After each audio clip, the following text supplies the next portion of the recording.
in George Square in my home city and help to say very loudly and very clearly a resounding no to Trident nuclear weapons. And it is a particular pleasure to stand here today and look out on what I think is undoubtedly the biggest anti-Trident gathering we've had in George Square ever. Well done.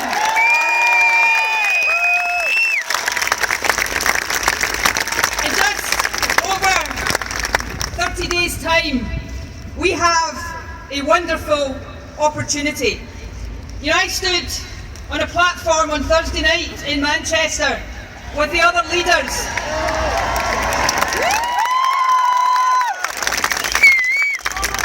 And what I said in that debate was this: in just over 30 days' time, we have a chance to change the out-of-touch, remote Westminster system, not just in the interests of ordinary people across Scotland, but in the interests of ordinary people right across the UK. We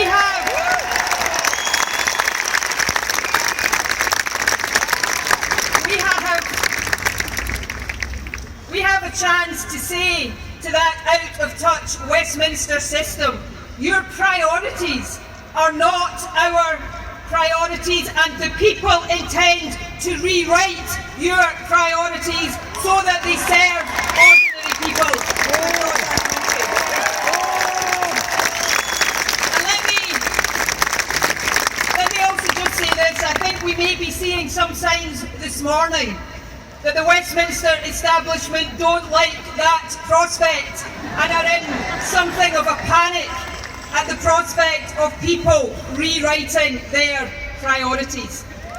And friends, there is no more powerful illustration of the misguided priorities of the Westminster establishment than the proposal to spend £100 billion renewing weapons of mass destruction on the River Clyde. That is the wrong priority, and that priority must change.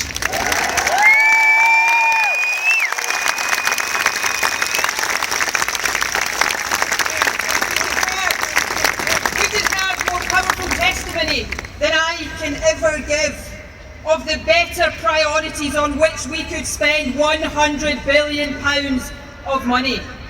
I want to see the scarce resources of the country invested in the future of our children, invested in health, in education, in protecting the most vulnerable in our society. I don't want to see a single penny, let alone £100 billion spent on Trident nuclear weapons.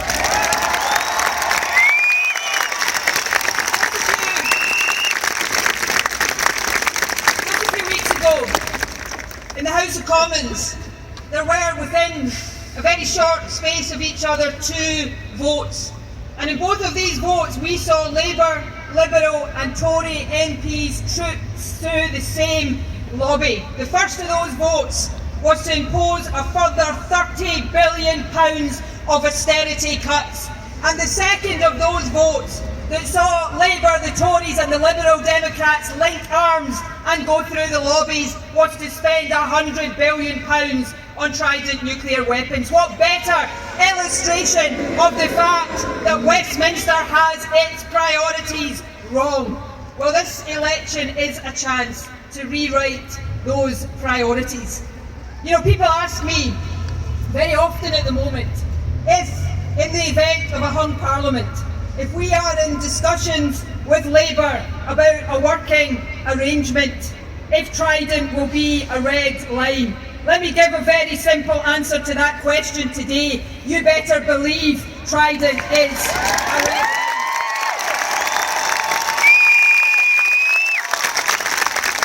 So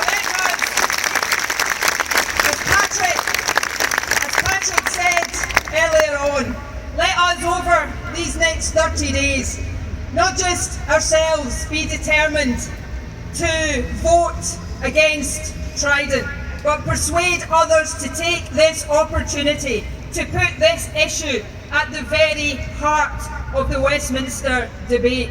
If we send to Westminster MPs that are prepared to stand up and vote against the renewal of Trident, then we can ensure that the debate in the next Westminster Parliament is not about the renewal of Trident, it is about getting rid of Trident once.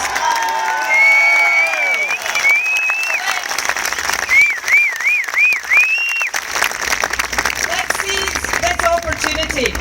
It won't come as any surprise to any of you to hear how I want you to vote on May the 7th. It's SNP in case you were wondering. But what I will say to you, and Patrick will say what he will say there, but what I think will unite both of us is this: do not vote for any candidate that will vote for the renewal of Trident. Let us make sure that we send a progressive alliance of anti-Trident MPs to the House of Commons to say no to Trident once and for all. Thank you very much.